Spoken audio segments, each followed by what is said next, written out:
Huwag mong pakailaman ang mag-ina ko. Ako na lang ang saktan mo. Nakikiusap ako sa iyo. Ano ka ba? Sandali lang naman. Ang tagal ko nang hinintay ang gabing ito. Kaya ngayon, ako na ang hahanap-hanapin mo. Magbabaliw ko sa bawat gabi at gagawa ka ng paraan para takasan ang walang kamuwang-muwang mong asawa. Bukas na bukas ay dalhan mo ko ng damit ng iyong mag-ina. May sorpresa ako sa kanila. At ikaw, sa akin ka na, Archie. Hinding-hindi ka na maaagaw pa sa akin ng iba. Hindi mo ako iiwan katulad ng manlolokong George na yon. Sabihin mong ako lang ang mahal mo at ako lang ang gusto mo. Sa tingin mo madadala mo ako sa pakiusa? Pasensyahan na lang tayo. Gagawin ko kung anong gusto ko at walang sino man ang makakapigil sa akin. Dahil wala ka rin kwenta katulad ng ibang lalaking nakilala ko. Mas mabuti pang patayin na lang din kaya kita. Huwag! Bitiwan mong kutsilyong yan! Huwag mo akong papatayin! Maawa ka! Anong ginawa mo sa akin? Bakit hindi ko maikilos ang katawan ko? Ibigay ang lakas at siya'y gabayan. Igawad ang lakas sa kanyang kamay at talas ng isipan upang labanan ang kasamaan ng isang ambisyosang mambabarang sa tulong ng mga higad na kauri niya at ahas na sumisimbolo sa katangian ng babaeng nais sumira sa aking pamilya. Magdusa ka!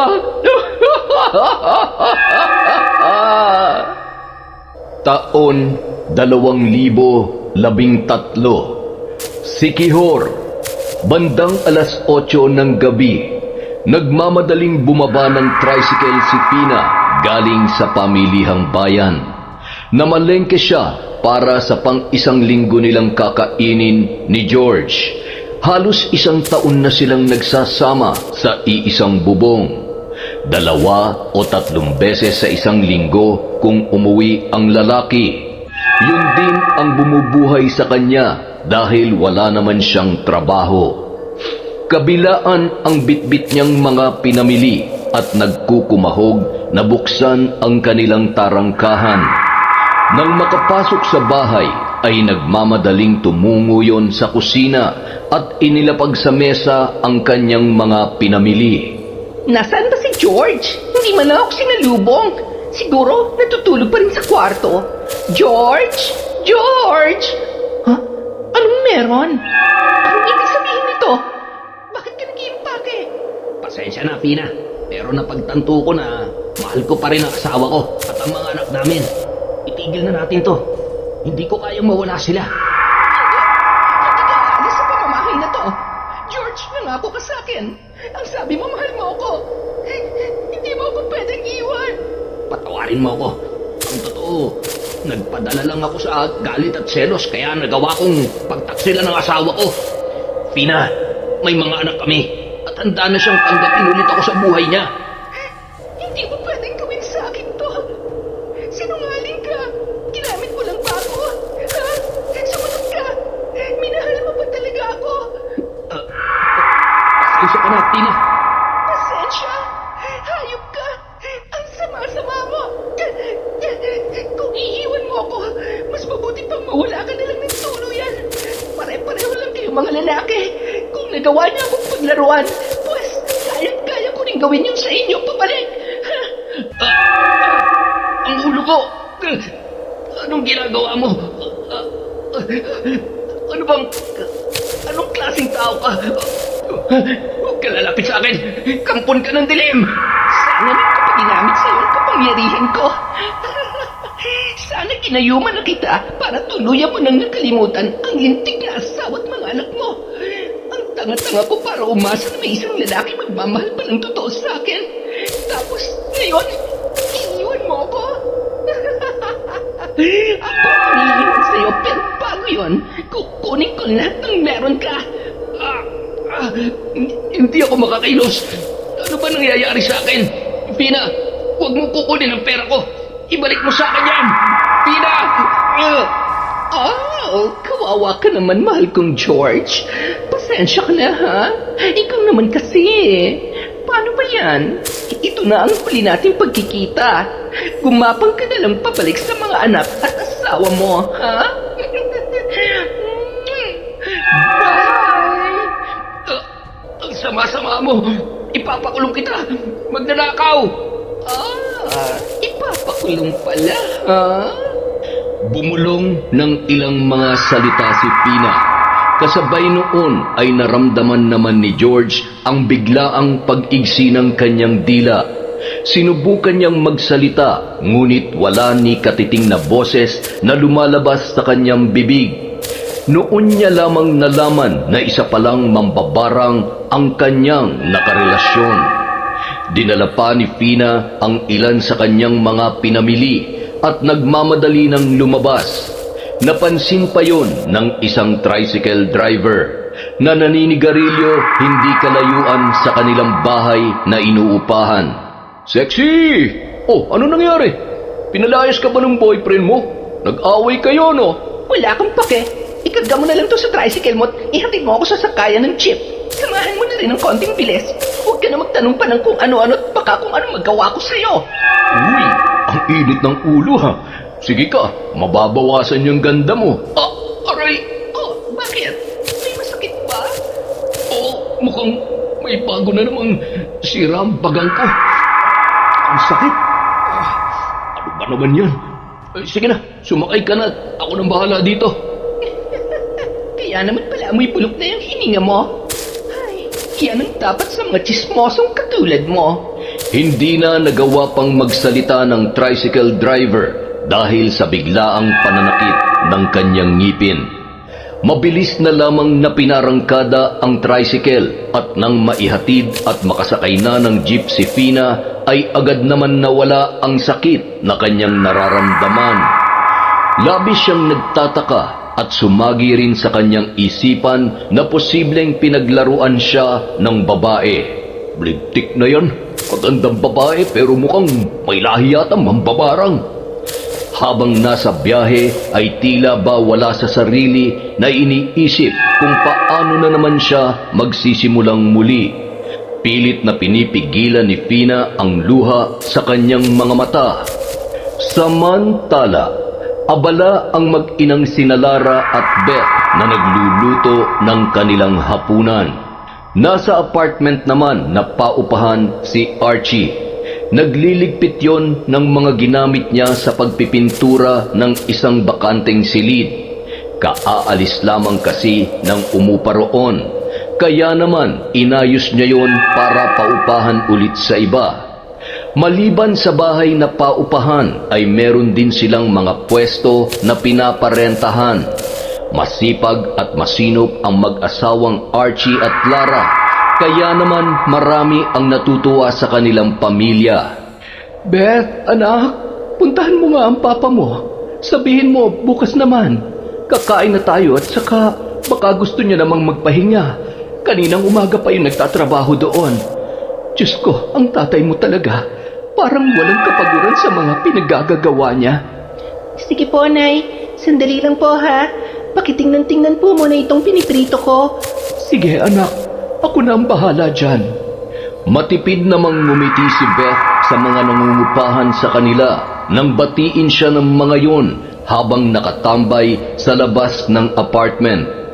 Diretso lang siyang naglakad papunta sa kanyang ama at napatigil, sabay humakbang pabalik at napataas ang kilay. Ito anak ni Archie. Maganda eh. Kaya lang, may pagkasuplada eh. Ganito po talaga ako, Mang Justin, pero hindi naman po masama ang ugali ko.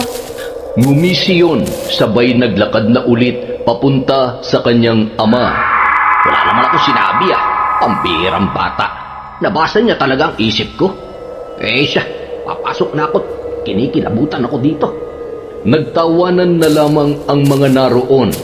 Sanay naman ang mga yon sa pagiging palabiro ng matanda, kaya hindi nila sineryoso ang sinabi noon. Hulaga! Oh, nanggulat ka pa talaga? Ano, namimiss na daw ba ako ng mama mo? Opo, pa. Malapit na nga pong umiyak eh. Tayo na. Kumain na po muna tayo. Napagod po ba kayo? Nako, Mukhang natuyuan na naman po kayo ng pawis. Pagagalitan kayo niya ni Mama. Hay, ako na po magdadala niyang iba. Tara na po, Pa. Maganda bang pagkakapintura ko, anak? Ano sa tingin mo? Oo naman po, Pa. Ang ganda. Super ganda. Parang ako lang. Siyempre, mas maganda ang prinsesa namin, lalo na kapag ganyang nakangiti ka. Sana nakikita rin ng mga nangungupahan sa atin yung ngiti mo, no? Ayoko nga. Alam niyo po, mahirap kapag nasobrahan sa bait. Di bali ng mukha ko maldita, para naman may kinatatakutan sila, lalo na kapag naniningil ng upa. Kaya tingnan niyo, kapag ako naniningil, lahat sila nagbabayad. Pero kapag ikaw at si Mama, hay nako, lagi na lang wala pa. Bukas na, sa susunod na. Ay, nako, anak. Sige na, panalo ka na. O siya, sana may bago na ulit na umupa para walang bakante. Malay niyo po mamaya, may kumatok na kaagad. Pinapairal mo na naman yung pagiging manghuhula mo. Papa, basta kapag may bagong uupa, tawagin niyo ako ha. Ako magsasabi kung pwede o hindi. Bakit naman? Basta po. Papa, isang tingin ko pa lang kasi, alam ko na kung mapagkakatiwalaan o hindi ang isang tao eh. Ay, o sige na, para walang gulo. Oo na po. Mukhang ang sarap ng niluluto ng mama mo ah. Correction, Papa. Ako po nagluto nun. Marunong na rin po ako dahil lagi akong tinuturuan ni Mama. Ang swerte ko talaga. The best talagang mama at papa ko. At syempre, nagmana ka sa amin.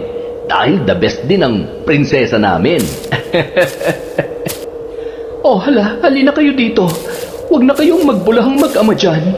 Agad nang naghain ng hapunan si Lara at tinulungan na rin yun ni Beth habang nagpapalit ng damit si Archie.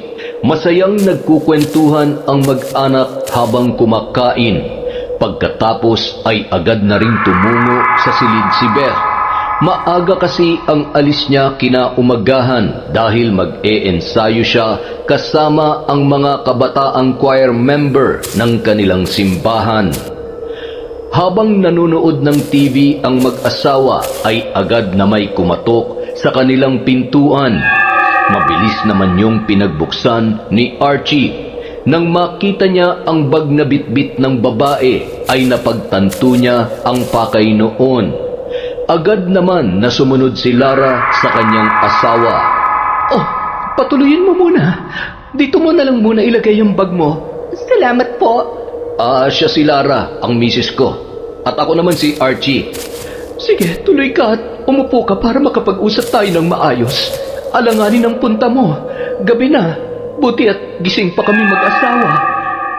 Saan ka ba nanggaling? Sa kabilang baryo lang po. Marami po kasi akong inasikaso kaya inabot ako ng gabi. Tapos nagtanong-tanong pa po ako bago ako nakarating dito. Buti nga ho, mabait yung tricycle driver na nasakyan ko at kilalang kilala rin ho kayo. Nabanggit niya rin ho sa akin na mabait kayo mag-asawa. Ay, nako. Sayang at tulog na ang anak namin. Naipakilala sana namin sa'yo. Ipinaliwanag ni Archie ang kanilang patakaran sa mga nangungupahan. Nagbigay na rin ng 1 month advance at deposit yon. Sinadya namang ipakita ni Fina ang napakarami niyang hawak na pera. Hindi naman binigyan ng mali siya ng mag-asawa yon, lalo na't nagpakilalang may sariling negosyo ang babae. Halika na't ihatid ka namin. Ito palang susi mo. Maraming salamat po sa inyo. Matapos maihatid ng mag-asawa ay tuwang-tuwa si Fina, lalo na nang dinalhan at pinahiram siya ng ilang gamit ni na Archie. Maliban kasi sa mga damit at personal niyang gamit ay wala naman siyang ibang nadala, lalong-lalo na ang mga kagamitan sa kusina. Kumain na lamang ng tinapay yon at bumili ng tubig sa noon ay nakabukas pang tindahan para maibsan ang gutom na kanyang nararamdaman. Busog na rin sa wakas. Makapasok na nga sa kwarto. Ang sakit ng katawan ko. Agad na nakatulog ang babae, dala ng matinding pagod sa kanyang biyahe. Samantala, nagpatuloy sa pagkukwentuhan ang mag-asawang sina Archie at Lara habang nakahiga na sa kanilang kwarto. Alam mo, mahal, mula nung dumating si Beth, sobrang sinuwerte na tayo, no? Siya naman talaga ang pinakamalaking blessing na bigay sa atin ng Diyos. Kaya, siya talaga ang swerte natin. Alam mo, nahulaan niya na naman kanina na may mga ngatok sa atin. Tingnan mo nga naman. Mabuti na lang, mukhang mabait naman si Pina. Kabilin-bilinan kasi ng anak mo bago tayo tumanggap ng uupa. Dapat makita niya muna. Alam mo, mahal, sa tingin ko, namana ni Beth yan sa nanay ko. Kaya niyang bumasa ng isip ng tao. Madalas ko ngang naikukwento yan sa kanya at tuwang-tuwa naman siya. Kaya naman pala eh. Malamang iniidolo niya ang lola niya. Kaya iniisip niya na katulad ng lola niya, kaya niya ring basahin ang nasa isip ng ibang tao. Habang mahimbing naman na natutulog si Beth, naramdaman niya ang isang bagay na nakapulupot sa kanyang mga paa. Nararamdaman niya ang paglingkis noon, pati na rin ang malamig na balat ng kung anumang buhay na nilalang. Unti-unti niyang minulat ang kanyang mga mata, sabay nagsisigaw nang makita ang napakalaking ahas na nakaharap at tila ba nakahanda siyang tuklawin. Nanginginig sa takot ang babae at pilit na sumigaw para humingi ng saklolo. Ahas! May ahas! Mama! Papa! Tulong! Tulungan niyo ako! Wag!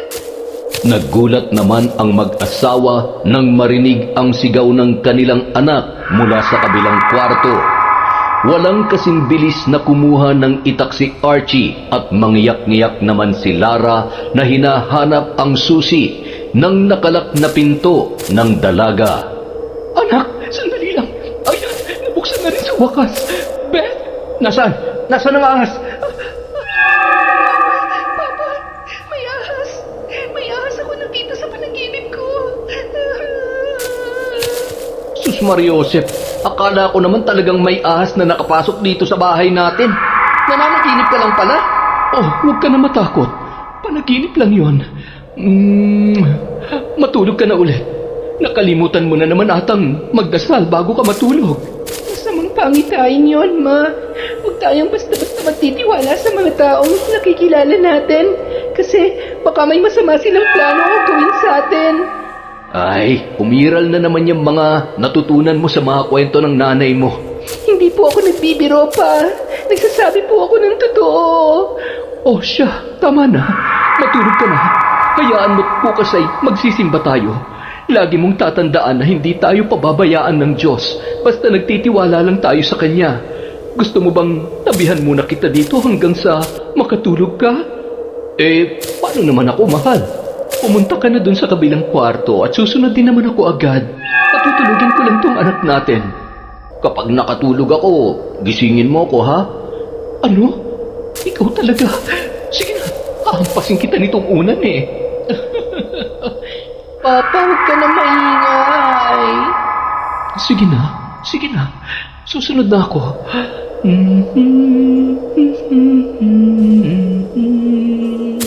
Kinaumagahan, maaga pa lamang ay pumunta na sa pamilihang bayan si Fina para mamili ng mga bago niyang gamit.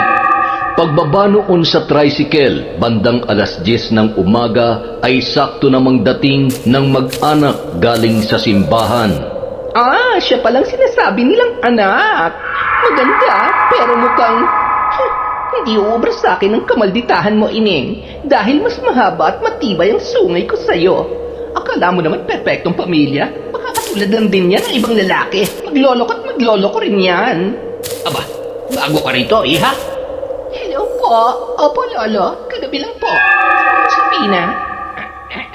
Ako si Justin, ang pinakapogi at macho na nangungupahan dito.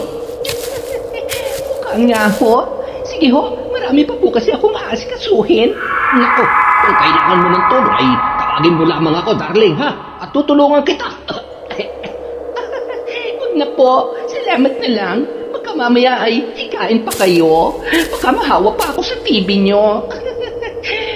Ay, kung katulad ni Archie ang tutulong sa akin, baka pumayag pa ako. Mula sa tarangkahan, natanawan naman ng mag-anak si Fina na hindi magkanda-ugaga sa mga hinahakot nitong gamit papasok sa kanyang apartment. Oh, sino yun, Papa? Di ba sabi ko sa inyo, sasabihin niyo muna sa akin bago kayo tatanggap ng uupa? Anak, huwag ka mag-alala. Nakausap namin siya ng papa mo kagabi. Mabait naman siya at magalang. Maayos din kausap. Oo nga naman, anak. Isa pa, mukhang hindi naman tayo mamumroblema sa paniningil dahil marami rin siyang pambayad. Hay, hindi naman po yan ang ibig kong sabihin. Lahat naman po kasi mabait sa umpisa. Pero paglipas ng mga araw, lalabas din ang tunay na kulay ng kaliskis niyan. Parang yung ahas na nasa panaginip ko kagabi. Ay, naalala ko tuloy. Sandali lang po pupuntahan ko lang. Anak, mamaya na. Oo nga naman, anak. Busy pa siya. Mabuti pa'y magpalit na tayo ng damit at tulungan mo muna ako magluto. Mahirap na baka biglang magbago ang isip kapag nakausap mo at lumipat pa yan sa iba. Okay lang. Tutulungan ko pa siya maghakot ng gamit. Ay, Sus Mariosep, galing naman kami sa simbahan. Pero bakit parang... Papa, maldita lang ako. Nagsasabi ako ng totoo at kung anong nararamdaman ko. Pero hindi naman po ako masamang tao. Nagulat na lamang si Archie sa sinabi ng kanyang anak bago yun pumasok sa kanyang kwarto. Wala naman kasi siyang sinabi dahil nasa isip niya lamang yun. Mahal, mukhang may kakayahan ng magbasa ng isip ng tao yung anak mo. Sabi ko sa iyo pagbihis ka na rin at basang-basa na yung likod mo ng pawis. Matapos magluto ng tanghalian ay masaya silang nagsalo-salo. Habang kumakain, sakto namang dating ni Fina. Dahil nakabukas ang pintuan, dumiretso na yun sa loob. Tao po, pasensya na po, tumuloy na ako. Bukas po kasi yung pintuan. Oh, Fina, ikaw pala. Tuloy ka. Kumakain lang kasi kami. Halika, kumain ka na rin. Ay nako, pasensya na po. Babalik na lang po ako mamaya. Oh, kumusta? May problema pa. Tuloy ka dito sa kusina. Halika na't kumain ka na rin. Ay nako, hindi na po. Makikiusap lang po sana ako kung pwede akong pumwesto dito sa may tapat ng apartment. Magtitinda po sana ako ng lutong ulam para naman may pagkakitaan ako. Wala rin po kasi masyadong nagtitinda ng pagkain dito. Ay, sige, wala namang problema. Ano sa tingin mo, mahal? Oo, okay lamang yon. Tama yung naisip mo. Isa pa, malaking tulong sa mga taga rito yan. At kapag tinatamad kami magluto ay siguradong sa'yo na rin lamang kami bibili. Ay, siya nga pala, Pina. Si Beth, ang nag-iisa naming anak. Kumaway naman si Pina at tinitigan ang dalaga. Nagtama lamang ang kanilang paningin at hindi man lamang nginitian yon ng kanilang anak. Yumuko lamang yon at nagpatuloy sa pagkain. Nakaramdam naman ng kakaiba si Pina kaya agad na rin yung nagpaalam matapos magpasalamat sa mag-asawa. May kakaiba talaga sa batang yon. May kakaiba siyang enerhiya na hindi ko maipaliwanag. Hindi ko kayang titigan ang mga mata niya. Ay, napapangingin yata ako. Ang bait naman ng mag-asawa, lalong-lalo na si Archie. Ang gwapo niya at sa tingin ko ay napaka-responsable niyang asawa. Ay, ano kayang pakiramdam na may isang taong totoo nagmamahal at hindi ako iiwan? Samantala. O anak, bakit parang ang tahimik mo yata? Tinanong niyo po ba kung taga saan siya?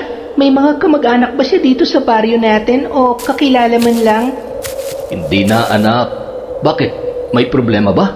Ma, pa, makinig kayo sa akin. Hindi ko alam kung bakit, pero masyadong mabigat ang pakiramdam ko sa kanya. Basta, huwag kayo masyadong magtitiwala sa babaeng yon. Lalo ka na, Papa. Oh, bakit ako? Kumain na nga lang tayo. Anak, wala na bang masamang mag-ingat sa mga bago nating kakilala? Pero wag din tayong masyadong mapanghusga. Hindi rin naman tama yun.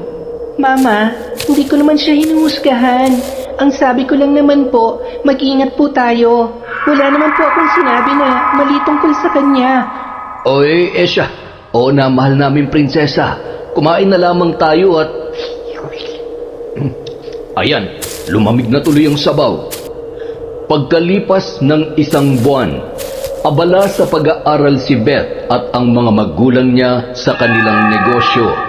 Marami na ring nakikilalang mga customer si Fina na puring-puri naman ang kanyang masarap na luto. Laging pinipilahan ng mga mamimili mula alas 8 hanggang alas 12 ng tanghali. Kabisado niya na rin ang oras at alis ng mag-anak sa araw-araw dahil binabantayan niya ang mga yon. Humahanap kasi ng tiyempo ang babae para masolo at makausap ng sarilinan si Archie. Hindi niya kasi mapigilan na humanga sa lalaki. Ayan, napakaganda ko na. Siguradong mauubos ang paninda ko ngayon. Sabado ngayon, mamimili sa bayan ng mag-ina, kaya may iwan na mag-isa si Archie. Siguradong bibili siya ng almusal sa akin mamaya. Kailangang may sagawa ko ng plano ko.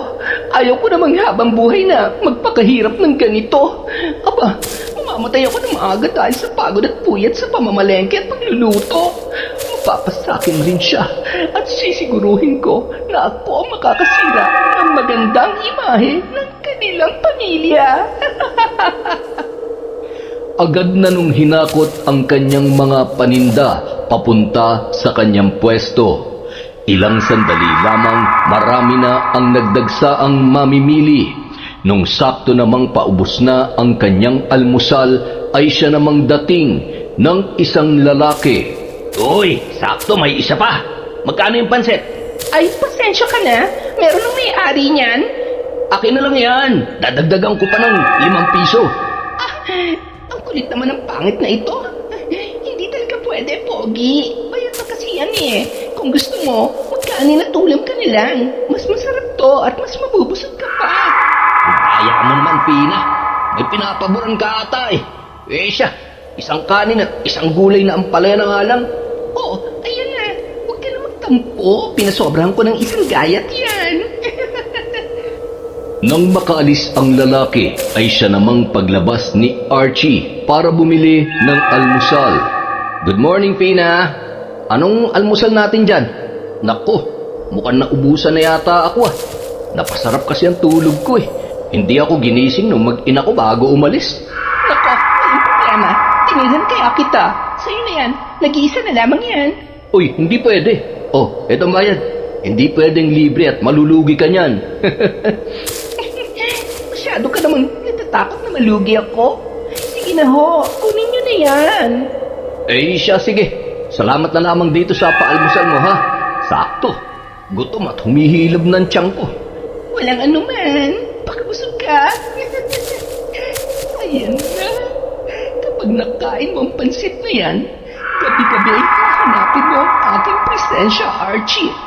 Unti-unti kang manlalamig sa iyong asawa. Bibigyan kita ng maraming dahilan para piliin mo ako at makalimutan mo na may anak ka at asawa. Agad namang kinain ni Archie ang pansit at sinabayan niya pa yon ng kape at pandesal. Ang sarap din talaga magluto nitong si Pina. Pero parang may kulang. Iba pa rin talagang luto ng mahal ko. Naalala yata ako ng mag-ina ko. Siguro papauwi na sila. Pagkatapos kumain ay nakaramdam naman yon ng labis na antok. Ay, ano ba naman at inaantok na naman ako. Kagigising ko lang.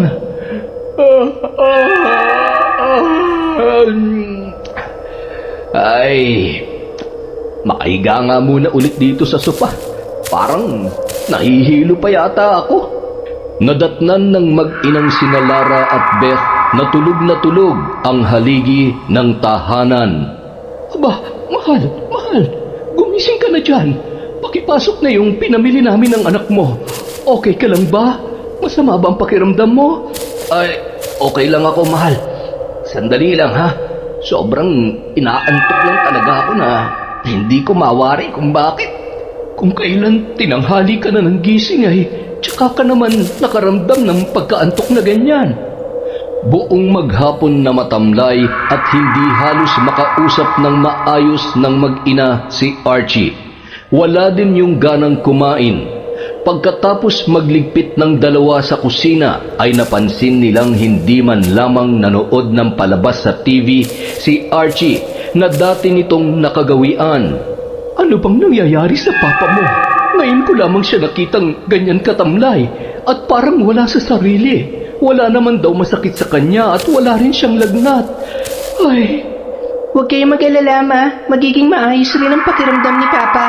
Pwede mo naman siyang gamutin gamit ang aklat na pinamana sa iyo ni Lola. Hindi po ba? Hindi niyo po ba alam kung paano gamitin yon? Magpahinga na rin po tayo, Ma. Huwag kayong mag-alala kay Papa. Baka po napagod lang yan kahapon. matapos maghilamos at magpalit ng damit ay umupo si Beth sa kanyang kama. Pagkatapos ay humiga at patuloy sa pag-iisip ng kung ano-ano. Hindi naman magawang makatulog ng dalaga, kaya naman nagpapagulong-gulong lamang yon sa higaan. Kinuha niya na lamang ang paborito niyang aklat, pagkatapos ay nagbasa ng tahimik. Sa kabilang kwarto naman, tulog na rin si Lara. Nakayapos yun sa kanyang asawa. Ilang sandali pa ay tila wala sa sarili na iminulat ni Archie ang kanyang mga mata. Nagpalingon-lingon yon nang marinigan ang bulong na hindi niya malaman kung saan nagmumula. Archie! Puntahan mo ako! Archie! Tinanggal ni Archie ang braso ng kanyang asawa na tila tulog na mantika. Pagkatapos ay bumangon at nagmamadaling binuksan ang pinto at muli yung isinara. Napakunot noon naman si Beth nang marinig niya ang pagkalabog ng pinto. Lumabas ba si Papa? Ano naman ang gagawin niya sa labas? Mag-aalas 10 na. Nag-aaway pa sila ni Mama? Pero, imposible. Hindi naman sila nag-aaway eh. Siguro, nainitan yon. Samantala, diretsyong naglalakad si Archie papunta sa apartment ni Pina. Pinagbuksan pa yun ng babae na nakasuot lamang ng manipis na bestida na animoy kinapos sa tela. Pina, Ay, ano ka ba? Sandali lang naman. Ang tagal ko nang hinintay ang gabing ito. Mula ngayon, ako na ang hahanap-hanapin mo. Magbabaliw ka sa bawat gabi at gagawa ka ng paraan para takasan ng walang kamuwang-muwang mong asawa. Bukas na bukas, dalhan mo ako ng damit ng iyong mag-ina. Meron akong sorpresa para sa kanila. At ikaw, sa akin ka na, Archie. Hindi ka na maaagaw pa sa akin ng iba. Hindi mo ako iiwan katulad ng manlolokong George na yon. Sabihin mo, ako lang ang mahal mo. At ako lang ang gusto mo. mahal na mahal kita, Pina. Ikaw lang at wala nang iba. Yan, ganyan. Pasensya ka na, Lara. Dahil ngayong gabi, aangkinin ko ng buong buo ang iyong pinakamamahal na asawa. Pagpatak ng alauna ng madaling araw, biglang bumangon at nagbihis si Archie. Pagkatapos ay lumabas na yon sa apartment ng babae. Pagbukas ng pinto ay nagising naman si Beth na nagtataka kung saan nanggaling ang kanyang ama. Papa, alauna na. Saan kayo galing? Bakit ganyan ang amoy niyo? Amoy babae kayo. Manahimik ka. Matutulog na ako. Ha? Ako manahimik? Teka, Pa, sandali. Agad na isinara ng lalaki ang pinto at gulat na gulat naman si Beth sa kanyang inasal. Ano ba nangyayari kay Papa? Yung pabango? Naaalala ko yun ah. Hindi kaya...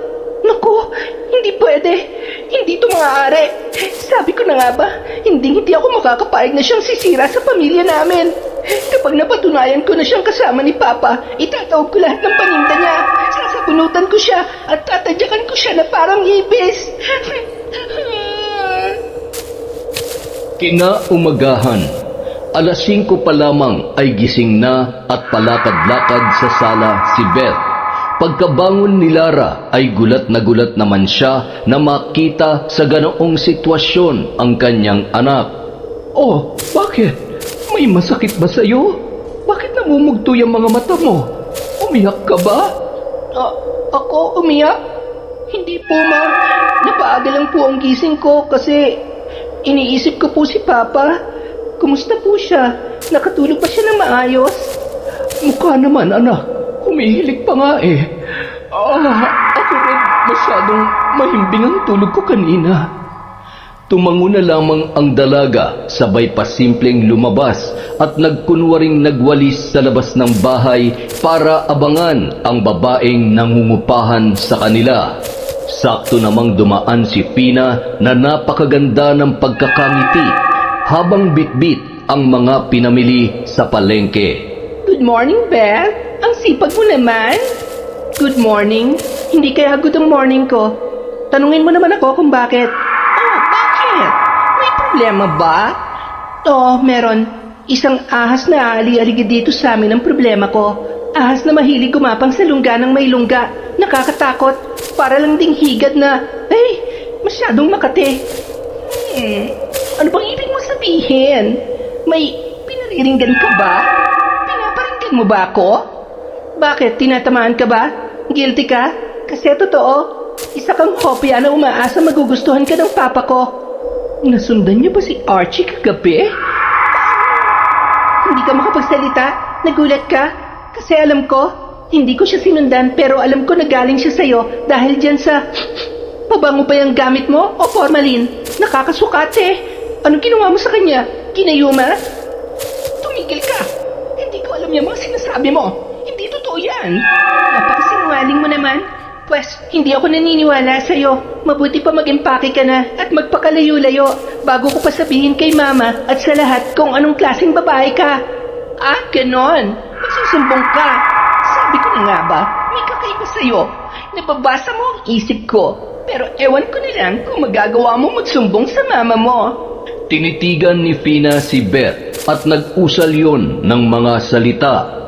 Bago pa man sila binati ni Mang Justin ay tumalikod na si Beth at pumasok sa loob ng bahay. Hawak nun ang bibig at patakbong humarap sa salamin at ibinuka ang kanyang bunganga. Umigsi ang dila niya at napuno ng singaw ang kanyang bibig. Oh, anak, bakit? Ano nangyari? Naiiyak naman yon na tila ba natataranta at sumisenyas sa kanyang ina. Hindi makapaniwala si Lara sa nangyari sa kanyang anak na si Beth. Ano ba nangyayari? Yung papa mo lutang. Ikaw naman ngayon, hindi makapagsalita. Pilit na hinihila ni Beth ang kamay ng kanyang ina, sabay pinaupo yun sa sofa at kumuha siya ng lapis at papel para isulat ang kanyang gustong sabihin. Ngunit bago niya pa man maisulat ang pangalawang titik ng salitang kanyang sasabihin ay nawalan na yon ng malay. Beth, anak, tulong! Archie, gumising ka dyan! Tulungan mo ako! Anak, gumising ka! Bumangon naman si Archie at binuhat si Beth papunta sa kanyang kwarto. Ngunit hindi man lamang yun nagsalita at walang bakas ng pag-aalala para sa kanyang anak. Diyos ko naman, ano bang nangyayari? Pinaglalaruan ba tayo ng pagkakataon? Ang mga daliri nila sa kamay. Hindi, pinaglalaruan ang mag-ama ko ng isang hindi pangkaraniwang nilalang. Kung sino ka man, umanda ka sa akin. Anong kasalanan ng mag-ama ko para gawin mo ang bagay na ito? Agad na kinuha ni Lara ang mga gamit na iniwan sa kanya ng kanyang ina. Nasa sekundarya siya nang huli niyang gamitin yon. Isang aklat na naglalaman ng mga salita kung paano manggagamot at mambabarang. Depende sa kahilingan at sa taong nagmamay-ari nito kung ito ay gagamitin sa kabutihan o sa kasamaan. Bago pa man magsimulang magritual si Lara ay may narinig siyang boses mula sa kanilang sala. Pasensya na kung bigla na lamang akong pumasok. Ano kasi nakita kong tumakbo papasok si Beth kanina. Nag-alala lang ako kasi parang hindi siya okay. nawalan ng malay si Beth. At si Archie naman, laging nasa kwarto, nakatulala at wala rin sa sarili. Albularyo ang tatay ko. May alam ako kung paano ko sila matutulungan. Hindi madali pero nasisiguro kong manunumbalik sa normal ang kaligayan nila. Ano pang alam mo maliban sa panggagamot? Wala na. Ito naman. Ay, salamat sa pag-aalala. Kapag hindi pa gumanda ang kalagayan nila at kinailangan kong tulong mo, tatawagin kita. Sige na, asikasuhin mo ng mga paninda mo. Kayang-kaya ko namang alagaan ang mag-ama ko. Mahigpit na yumakap si Lara at pasimpleng kumuha ng hibla ng buhok ng babae. Malakas ang kutob niya na may kinalaman yon sa nangyayari sa kanyang mag-ama. Sige, aalis na ako. Basta kapag kailangan mo ng tulong, nandito lang ako, ha? Bago umalis ang babae ay lumabas si Archie at masayang nakatitig yon kay Fina na animoy nag-uusap ang dalawa gamit ang kani-kanilang mga mata. Makalipas ang ilang sandali, isinara ni Lara ang pinto at sinimulan na ang kanyang ritual. Pagkatapos mag-usal ay hinipan niya ang bunbunan ni Archie at hinawakan ang kamay nito. May kung anong usok na lumabas sa mga mata nun at pagkatapos ay tumakbo yun papunta sa banyo at sumuka ng sumuka. Matapos mailabas ang lahat ng kinain ay nanumbalik na yon sa normal niyang kaisipan. Grabe ang pait. Ano nangyari? Okay ka lang ba? Bakit parang alalang-alala ka? Nakakainis ka. Anong pinakain sa'yo ng Fina na yon, ha? Alam mo ba kung anong ginawa niya sa'yo? Ano? Bakit naman? Maliban sa bumili ako ng pansit, wala naman akong maalala. Napakasama niya. Ano ba gusto niya mangyari? Hindi ko maintindihan kung bakit pero malakas ang hinala ko na siya ang nasa likod ng lahat ng ito. Sabat, siya lang ang makakasagot sa lahat ng mga katanungan natin. Hindi pa rin siya nagigising. Masyadong malakas ang barang na ikinabit niya sa anak natin. Teka, naguguluhan ako. Bakit at paano naging mambabarang si Fina? At saka, anong dahilan niya para gawin sa atin to? Naging mabuti naman tayo sa kanya. Hindi ko rin alam, Archie. Maaring tama ako na siya mismo ang mambabarang at meron din siyang alam kung paano gumamit ng itim na kapangyarihan. Wala nang sinayang na panahon ang mag-asawa. Malugod namang sinunod ni Archie ang mga bagay na pinapakuha at pinapagawa sa kanya ni Lara. Sa pamamagitan ng isang ritual ay nagkamalay at nanumbalik na sa normal si Beth. Agad na niyakap nun ang kanyang mga magulang at inilahad ang mga nangyari. Kinayuman niya si Papa, kaya bumangon si Papa at may nangyari sa kanila. Nagsasabi po ako ng totoo. Gusto niya agawin sa atin si Papa. Hindi siya titigil hanggat hindi ka na napupuha sa amin ni Mama. Anak, hindi magandang biro yan. Kahit kailan hindi ko magagawang pagtaksila ng mama mo. Hindi ko maaatim na may mangyari sa pagitan naming dalawa ng babaeng yun. Pero nagawa niyo na po dahil wala kayo sa inyong sarili. Isa siya mambabarang at dahil nalaman kong sikreto niya, pinarang niya ako para hindi makapagsalita at makapagsumbong kay Mama. Marami pa siyang pinaplanong masama. Kailangan na natin siya paalisin kung hindi. Mas mahihirapan tayong labanan siya kung hindi natin alam ang bawat plano niya. Kailangan niyo ring magpanggap na nasa impluensya pa kayo ng kanyang kapangyarihan. Ilang sandali lamang, bigla na lang nandilim ang paningin ni Lara at nanghina. Mahal, Beth, hindi ako makakita. Wala akong makita. Naghihina ako. Sinusubukan niya akong kalabanin. Nilalabanan niya ang lakas ng kapangyarihang taglay ko. Anak, kunin mo ang kwintas na nakalagay sa pulang sisidlan. Isuot mo sa akin. Hindi niya ako maaaring matalo. Hindi niya maaaring malaman na ako mismo ang nanggagamot sa inyo. Malakas din ang kanyang kapangyarihan at nararamdaman ko na hindi rin siya takot pumatay. Mangyari lamang ang kanyang gusto. Nang maisuot ng babae ang kwintas, ay bumalik ng doble ang kanyang lakas. Sabay sinabayan niya yon ng orasyon na lalong magpapalakas ng kanyang kapangyarihan. kumuha rin yun ng tubig at nagsulat sa papel, sabay pinainom sa kanyang asawa at anak. Mama, anong gagawin natin? Hindi tayo pwedeng matalo ng bruhang yon. Pagkatapos ng ginawa niya sa amin ni Papa, hindi ako makakapayag na pati ikaw masaktan niya. Kailangan natin magantihan ng malanding babaeng yon. Kung ako ang dahilan kung bakit niya nagawa to, ako rin ang magiging daan upang matalo natin siya. Pero kailangan natin maging maingat. Hindi tayo dapat magpahalata na alam na natin ang ginagawa niya. Ma, subukan kaya nating magsanib puwersa para labanan siya. Hindi ba't magiging mas malakas ang anumang kapangyarihan kapag ginamit ito ng nakatakdang tagapagmana? Ako po yun, di ba? Ako ang nag-iisang tagapagmana ni Lola. Magiging mas malakas na mambabarang ako sa inyo, Ma. At magagawa ko siyang labanan. Isa pa, kaya ko siyang paglaruan. Natatakot ako, anak. Ayoko mapahamak ka. Hindi ko kaya. Mas gugustuhin ko pang ako na lang ang masaktan at mahirapan. Alam niyo naman na may kabayaran ng paggamit ng itim na kapangyarihan. Pero Nay, oo ang loob ko. Kapag nagpadala tayo sa takot na baka hindi ko kaya, walang mangyayari sa atin.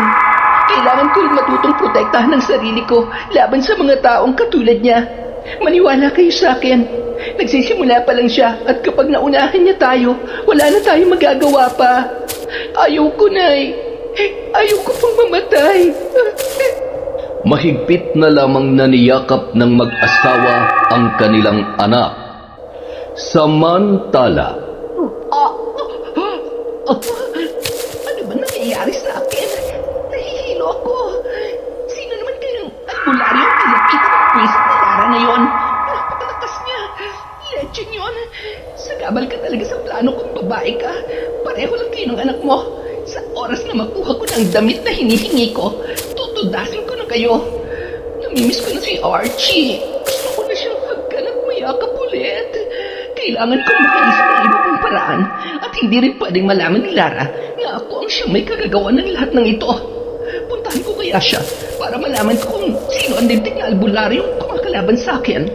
Uunahin ko ng ipasundo yan kay San Pedro. kinagabihan. Tao po? Tao po? Oh, ikaw pala, Fina. Kukumustahin ko lang ho sanang lagay ng mag-ama nyo. Magaling na po ba sila? Pinatawas ko naman na sila pero hindi pa rin nanunumbalik ang lakas nila. Hindi pa rin makapagsalita si Beth. Kaya hindi ko tuloy malaman kung ano ba talaga nangyari at kung sino ang bruhang gumawa nun sa kanya. Alam mo, sabi ng albularyo, malapit lang daw dito ang mambabarang na gumawa noon sa mag-ama ko. Ha? So tama nga ang hinala ko. Posibleng nabarang nga sila. Sabi ko naman kasi sa inyo, maaari ko kayong tulungan kaso ayaw nyo naman maniwala sa akin. Pina, matutulungan mo ba talaga ako? Sa itsura mong yan para kang edukadang babae, hindi ka mukhang albularyo o manggagamot. Sa ganda mong yan, hindi ako makapaniwala na gumagawa ka ng halamang gamot. Hay, masyado nyo naman akong binubola, Manang Lara. Ha? Anong sabi mo? Ay, ang ibig kong sabihin, kailangan kasing magpaganda dahil baka maging manang na ako. Yun ang sinasabi ko. Ay, maiba pala ako. Sino bang albularyong nilapitan nyo? May ibebenta kasi akong langis na natutunan ko sa tatay ko noon. Baka sakaling makatulong at magustuhan niya. Para-paraan talagang bruhang ito. Nakakagigil. Sa kabilang baryo, Josefina ang pangalan niya. Mabuti yun at tawag lang. Tapos sinabi ko lang ang pangalan at nangyari sa mag-ama ko. Naku, mahirap yan. Baka fake healer yan. Alam nyo na, yung pera-pera lang. Hindi naman siguro. Titingnan ko. Bukas kapag hindi pa magaling ay hahayaan kitang gamutin ang mag-ama ko. Sa ngayon ay kailangan ko munang sundin ang mga bili ni Aling Josefina. Kita mo na, muntik pa kayong maging magkapangalan. Ay, oo nga, no? Ang totoo, Josefina rin ang pangalan ko. Sige po, baka nakakaabala na ako. Ipagdarasal ko na lang na sana gumaling na ang mag-ama ninyo. Inihatid pa ni Lara si Pina sa may pinto, sabay gigil na isinarayon. Ang hirap talagang maging mabuting tao kapag maraming pakalat-kalat na abusado.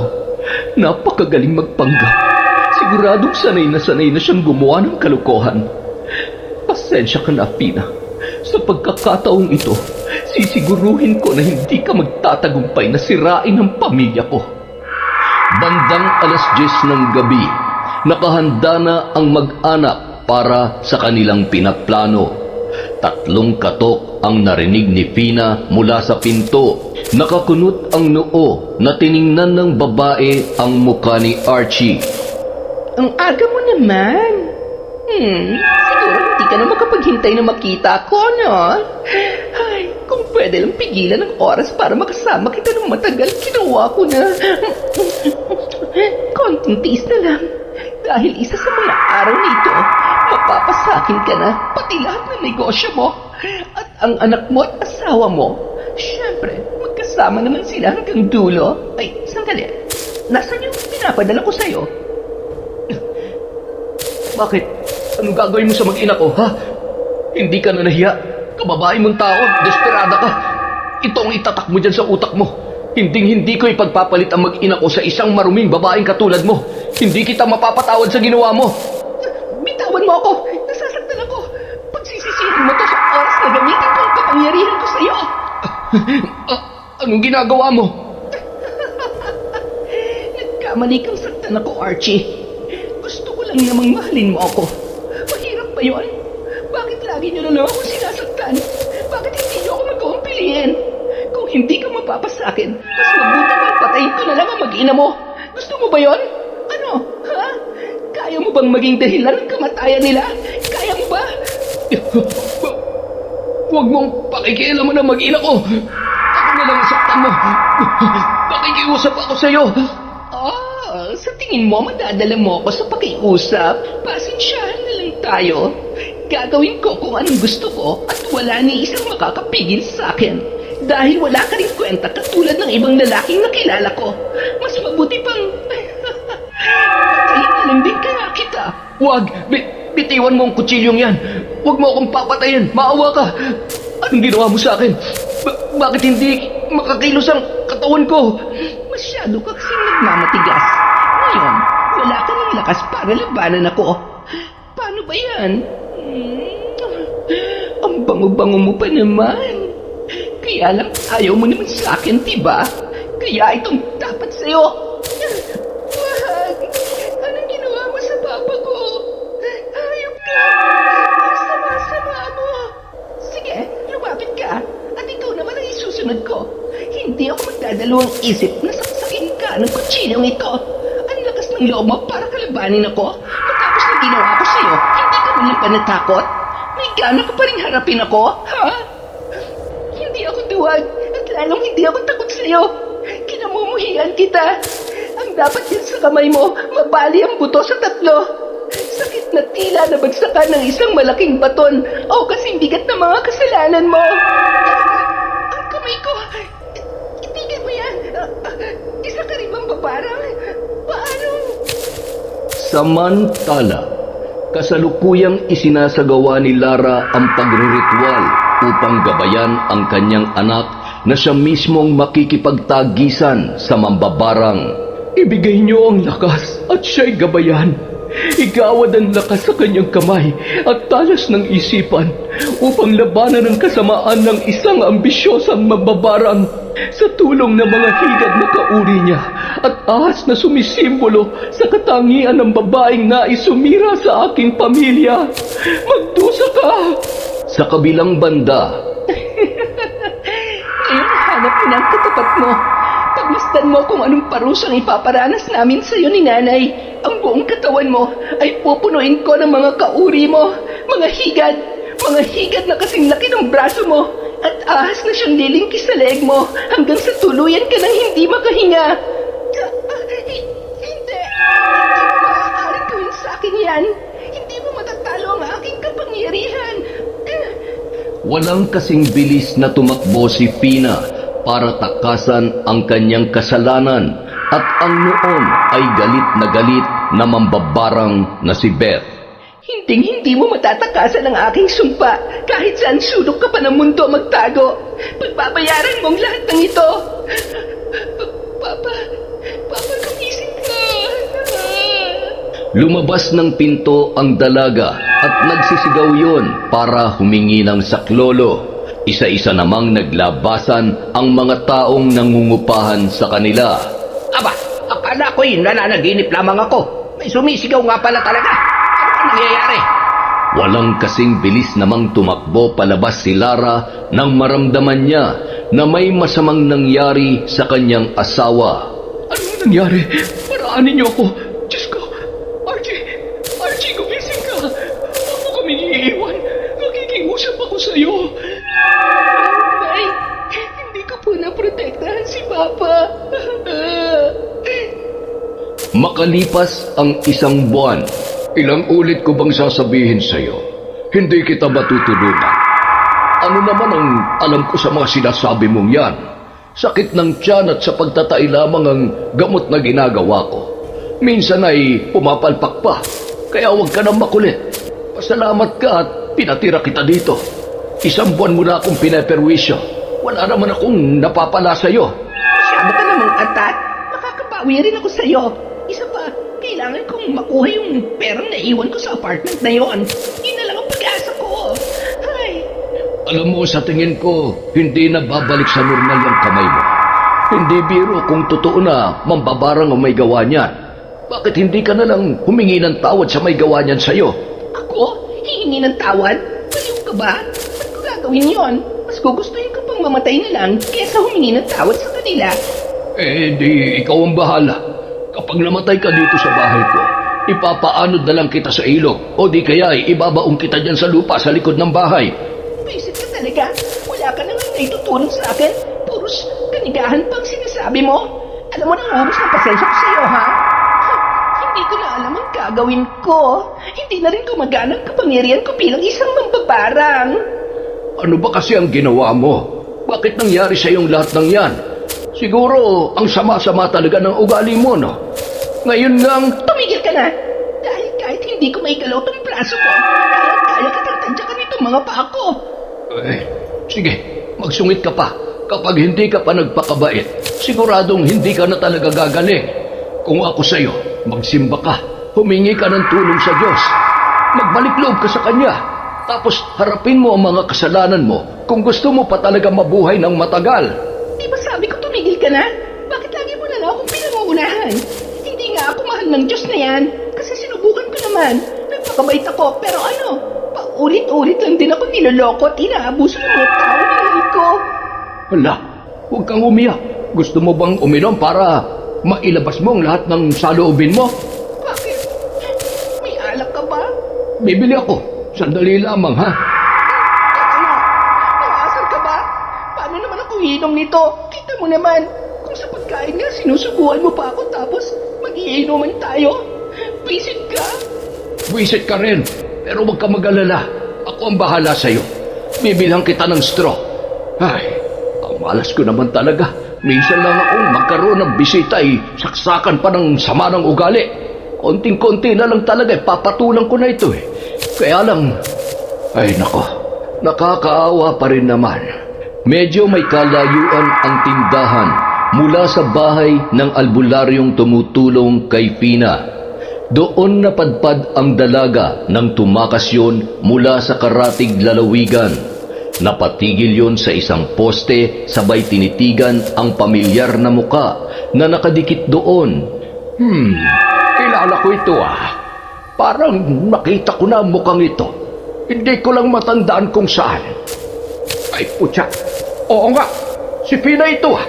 Aba, sikat pala ang bisita ko ngayon. Ano bang nakasulat na ito? Hindi ko naman mabasa. Di bale, babalitaan ko na lamang siya. Nang makabalik ay tuwang-tuwa ang albularyo na ibinalita kay Pina ang kanyang nakita. Nag-iisip ka ba? Ang hina talaga ng utak mo kahit kailan. Bakit ka ba nagagalit? Ayaw mo nun, sikat ka? Hindi ka nakakatawa. Aray ko, ang sakit. Nabasag yata ang itlog ko kapag ako nabaog makita mo. Buti nga sa'yo. Mukhang hindi ka naman talaga totoong albularyo. Hindi mo ba alam kung anong ibig sabihin ng nakita mo? Wanted ako. Ibig sabihin, anumang oras ay huhulihin ako. Kaya wag na wag mo sasabihin kapag may nagtanong sa'yo kung nasan ako, ha? Malilintikan ka sa akin. Patay. Sabi ko pa naman. Nako, paano kaya ito? Siguradong pagsusumpong ang mga tropa kong tambay. Kinagabihan, Tol, halika. Bueno, huwag mo sabihin na gusto mo pang tumagay. Abay, wala na akong pambili. Hindi. Suklayan mo naman ang buhok ko. Ang pangit-pangit ko na. Hindi na ako maganda, oh. Hindi na ako makapag-lipstick man lang. Maganda ka pa rin naman. Sandali lang ha. Pasensya ka na dito sa suklay ko. Medyo madumi. Hanip naman ang suklay na yan. Ano ba't talagang kulay niyan? Itim o puti? Sa pagkakaalala ko'y puti yan dati. Huwag ka nang magreklamo. Ang sabi mo, isuklayan kita. Hindi kuskusan to. O ayan, ang importante, masuklay natin tong buhok mo. Pina? Bakit? Yung buhok mo. Ang ulo mo. Tingnan mo. Ano ginawa mo? Wala. Sadyang naglalagas lang talaga at... ano yan? May naglaglagan na mga higad. Takot-takot yan. Hindi. Tulungan mo ako, maawa ka. Ang daming higit sa katawan ko. Tama na. Ayoko na. Gas at apoy. Kaya lang masusunog ka. hindi na malaman ng nataguriang albularyo kung paano tutulungan ang babae. Nang magpaliyab ng apoy gamit ang isang tela na itinali niya sa kawayan, ay bigla namang nawala ang mga higad. Nanlalambot at puno ng pantal at sugat ang katawan ni Pina na naglulupasay sa lupa. Ayaw ko na. Hirap na ako. Ilibing mo na lang kaya ako. Ayaw ko nga. Baka mamatay ka, hindi ka makakahinga dun. Sige ka. Grabe. Ang bobo mo naman. Sobrang bobo mo. Grabe ka naman. Alam ko naman yun. Huwag mo na ipaalala. Halika na. Lilinisin natin yung katawan mo. Ang dami mong pantal at sugat. Kaya mo na ako dito. Baka sakaling bumuka na lang tong lupa. Sabi mo ito. Wala nang nagawa si Pina nang buhatin siya ng bago niyang kaibigan. Mas lalong nakaramdam ng pagkahabag ang naturang albularyo nang makita ang malubhang kalagayan ni Pina habang nililinisan niya ang katawan noon. Iilang hibla na lang din ng buhok ang kumakapit sa kanyang anit. Habang binibihisan ay nakatulog na yon na animoy sanggol na nakabaluktot. Agad na ring nahiga ang babae matapos sindihan ng albularyo ang maliit na lamparang degaas na magsisilbi nilang liwanag ng gabing yon. Bandang 12:00 na ng gabi, nagising siya nang marinig ang tila nahihirapang humihinga na si Pina. Nakabuka ang bibig nito at nagpupumiglas na animoy sinasakal.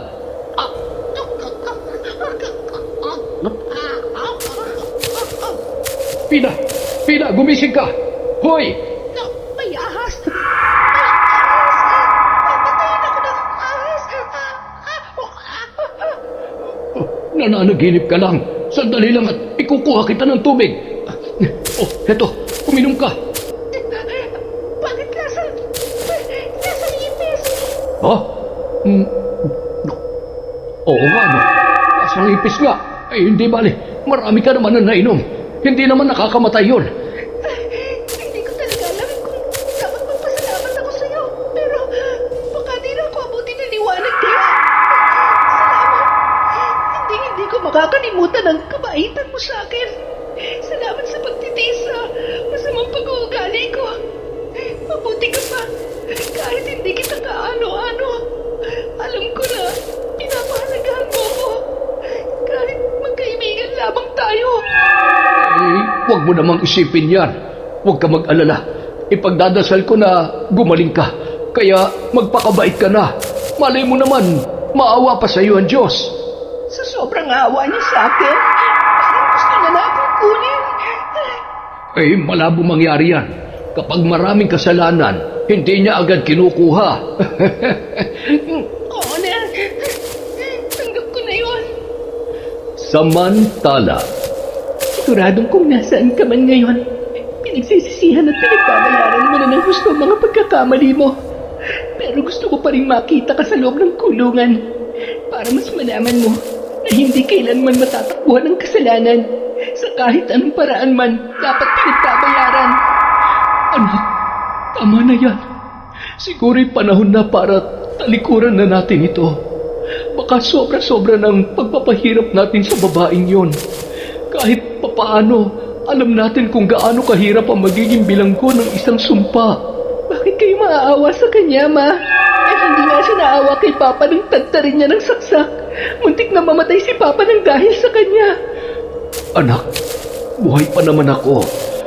Magpasalamat na lamang tayo at nagkaroon pa ako ng pagkakataon na mabuhay. Tama ang mama mo. Itigil mo ng pambabarang. At saka, hindi ba't natanggal nyo na ang kakayahan niyang mambarang kaya wala na siya magagawa na ikapapahamak natin? Kayo kasi, sabi ko naman sa inyo, huwag kayong basta-basta magtitiwala sa ganong klaseng tao. Oo, tama ka naman anak. Ngunit, sino ba naman ang mag-aakala na hahantong sa ganito ang lahat? Natuto na tayo sa nangyari. Higit sa lahat ay dapat lamang nating ipagpasalamat na magkakasama pa rin tayo hanggang ngayon. Para sa kapayapaan ng lahat, palayain mo na siya sa sumpa ng barang. Ipagpasa Diyos na lang natin ang lahat at ipagdasal na sana ay tuluyan na siyang mahanap ng mga pulis at sa kulungan niya na lamang pagbayaran ang mga kasalanan niya. Akin na ang aklat na yan. Mama, hindi. Anong gagawin niyo? Kasalanan ko na hinayaan kitang maging bahagi ng paghihiganti sa babaeng yon. Mas pinili nating harapin siya kaysa ang kapayapaan. Wala sanang napahamak pa at hindi ka na rin sana nagkasala pa. Masyado tayo nagpadala sa galit at bugso ng ating mga damdamin. Ma, huwag. Ayoko. Masaya ako sa ginagawa ko. Beth, makinig ka sa akin. Maaaring masaya ka sa ginagawa mo dahil hinahayaan mong manaig ang kasamaan at galit dyan sa puso mo.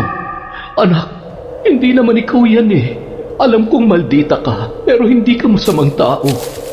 Diyos pa rin ang dapat manaig sa puso natin. Kaya pakiusap, huwag kang magpasakop sa itim na kapangyarihan.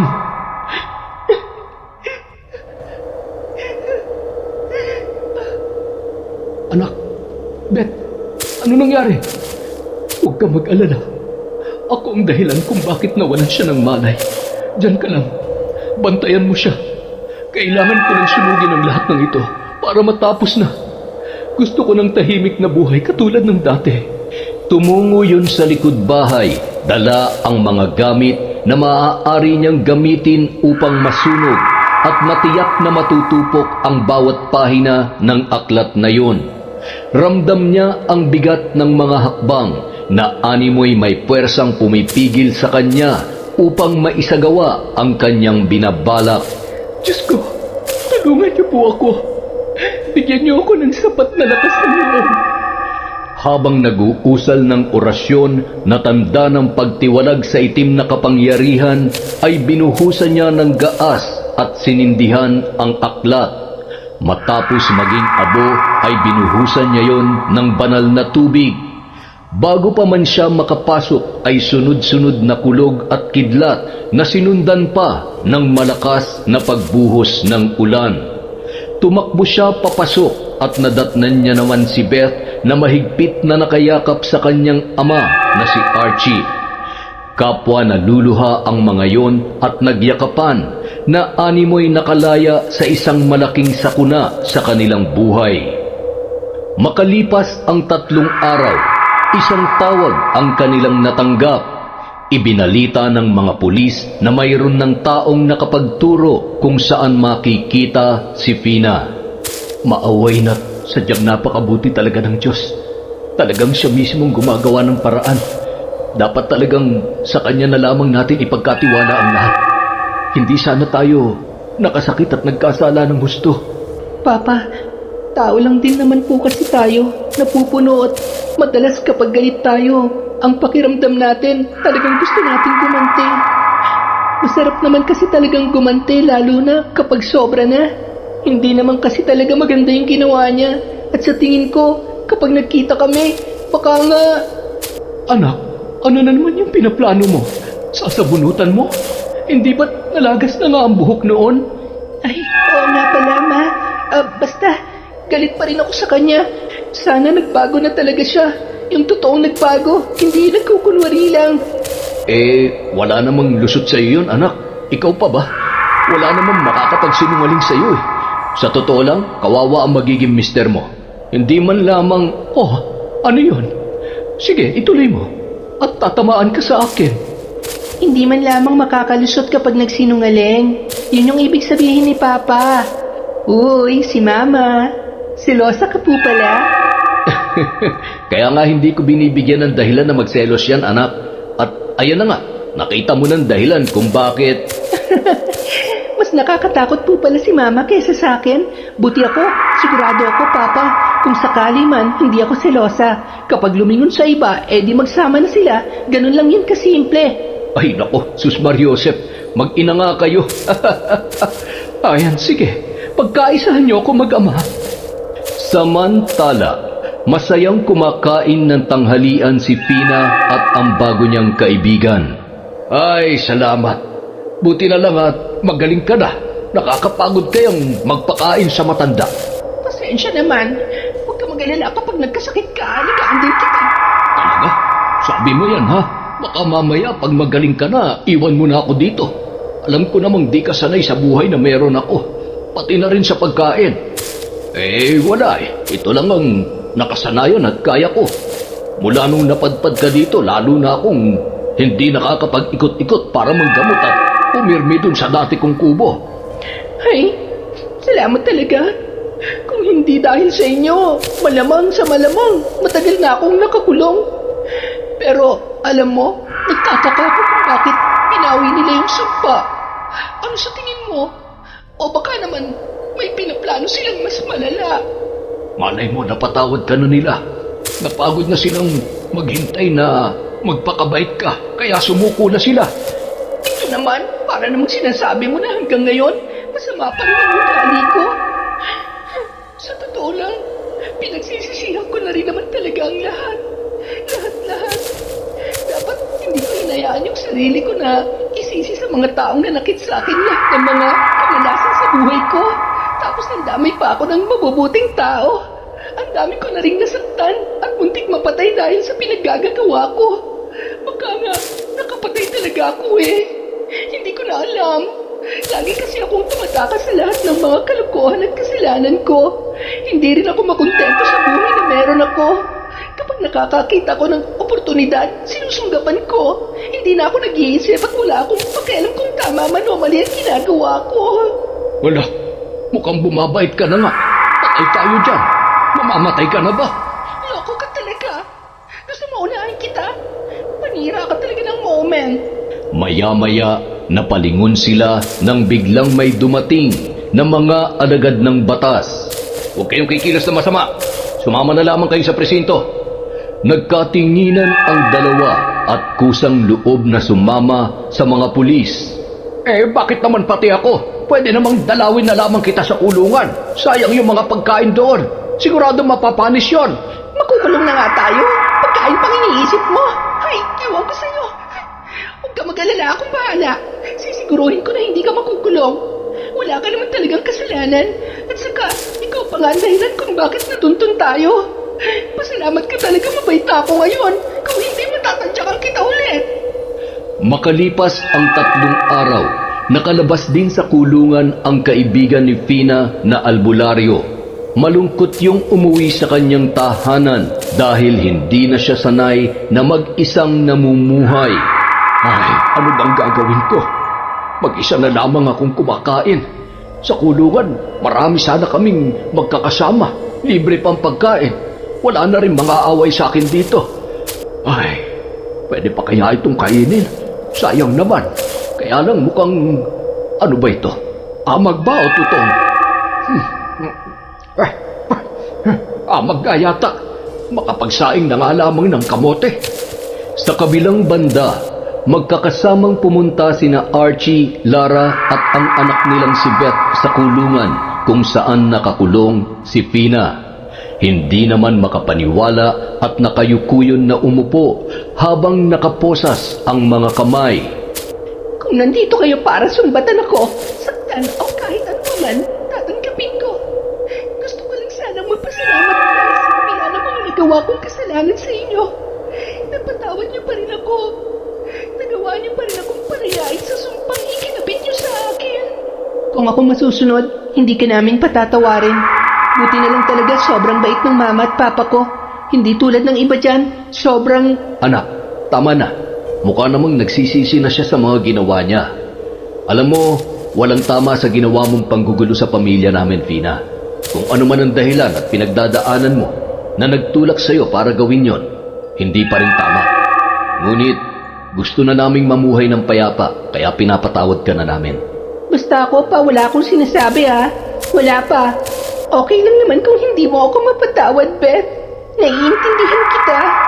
Paano naman kita patatawarin? Hindi ka naman nagsasorry. Okay ka lang? Sorry. Sorry sa lahat ng mga nagawa ko. Buti naman at bumait na to. Okay, pinapatawad na rin kita. Sorry din kasi, alam mo na, yung buhok mo, yung higad, yung sugat, kati-kati at yung mga pangungot mo. Ako lahat ang may gawa nun. Pero si mamang nagturo sa akin, kaya pareho kami may kasalanan sa'yo. Mama, mag-sorry ka na rin sa kanya para makauwi na tayo. Naku, hindi naman kailangan. Dapat naman talagang pasakitan niyo ako. Kita niyo naman, natuto ako dahil sa mga nangyari. Mali pa rin ang gumanti kami sa'yo, Fina. Oo, muntik na nga masira ang pamilya ko. Pero may isang bagay na mas nasira dahil sa galit naming mag-ina. Yun ay ang pananampalataya namin sa Diyos. Nakalimot kami dahil sa galit. Huwag ka mag-alala. Alam ko darating ang araw na makakalabas ka rin dito. Sana'y mahanap mo ang masayang buhay na nararapat para sa iyo. Mahigpit na niyakap ni Lara si Fina at napahagulgol naman ang babae sa pinaghalong lungkot at tuwa na sa wakas ay isang parte ng buhay niya ang napalaya na. Pakiramdam niya ay unti-unti nang nagkakaroon ng direksyon ang kanyang buhay sa kabila ng kanyang kalagayan. Iniabot din nila sa babae ang ilan sa mga gamit at bag na naglalaman ng personal na gamit at pera nito. Makalipas ang 6 na taon, habang nagsisibak ng kahoy ang albularyo na naging matalik na kaibigan ni Fina bago yun nakulong, ay nagulat yon nang biglang makita ang isang babae na nakapamewang at nakangisi habang nanonood sa kanyang ginagawa. Oh, hoy, tumakas ka ba? Nako, baka madamay na naman ako dyan, ha? Utang na loob, huwag ka na ulit gumawa ng kalokohan. Halika na, iaatid kita dun sa... Palalaya ko lang, ibabalik mo ulit ako doon. Nagugutom na ako. May pagkain ka ba dyan? Tutuloy na ako, ha? Hoy, abat, seryoso ba? Ayos ah. Teka, bakit dito ka tumuloy? Alam mo naman ang buhay ko dito, tapos... Di, magtulungan na lang tayo. May naipon akong pera dahil sa mga trabaho namin dun sa kulungan, kaya pwede tayo magnegosyo. Ano? Tutulungan mo ba ako? Gusto mo ba?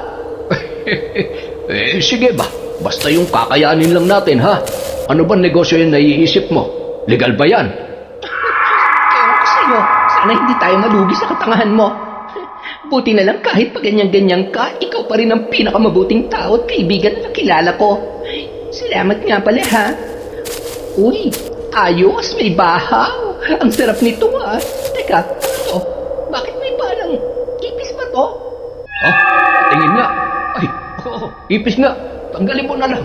Alam mo naman yung mata ko medyo malabo na. Ay, ewan ko sa'yo. Saging na nga lang ang kakainin ko. Oops. Ang tamis. Uy, ang sarap pa. Ano ba? Bakit pa nangagaw ka? Pambenta ko yan. Sige ka. Wala tayong sasaingin bigas. Ay, ayan. 1,000 yan, ha? Akin na lahat to. Huwag kang hihingi. Grabe. Ang damot naman nito. Patikim lang. Ay, naku. ko, hinay-hinay kasi. O, ayan ang tubig. Wala naman sigurong kitikiti yan.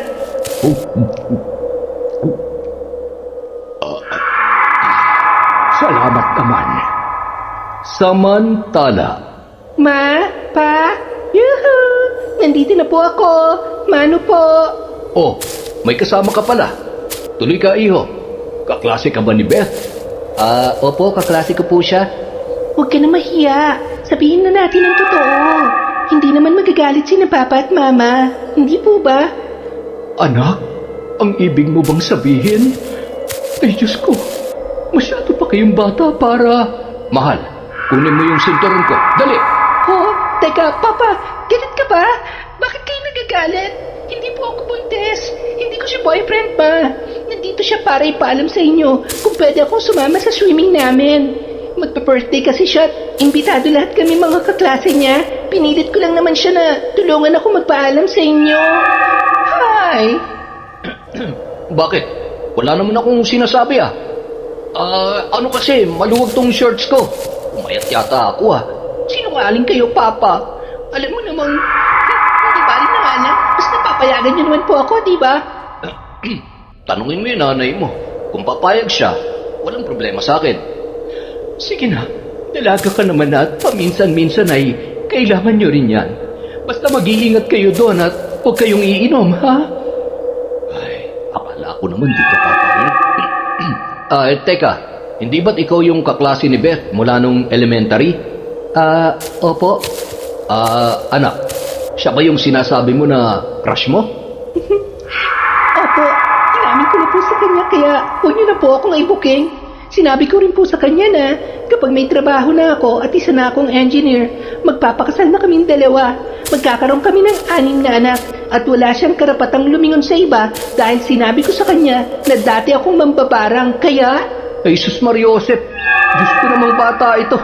Aatakihin ako sa puso sa mga pinagsasasabi mo Nagtawanan na lamang ang tatlo dahil sa sinabi ng anak nina Archie at Lara. Yon! Isa na naman pong magandang kwento mula sa kwentong Enteng. Maglilista lang po ulit tayo para sa shoutout natin. Again, maraming salamat po mula sa kwentong Enteng.